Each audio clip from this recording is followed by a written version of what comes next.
नमस्तेस्तु भगवन् विश्वेश्वराय महादेवाय त्र्यम्बकाय त्रिपुरान्तकाय त्रिकाग्निकालाय कालाग्निरुद्राय नीलकण्ठाय मृत्युञ्जयाय सर्वेश्वराय सदाशिवाय श्रीमान् महादेवाय नमः।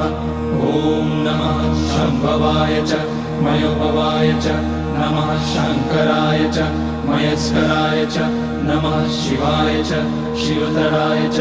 ॐ त्र्यम्बकं यजामहे सुगन्धिं पुष्टिवर्धनम् उर्वारुकमिव बन्धनान् मृत्योर्मुक्ष्यमामृतात्।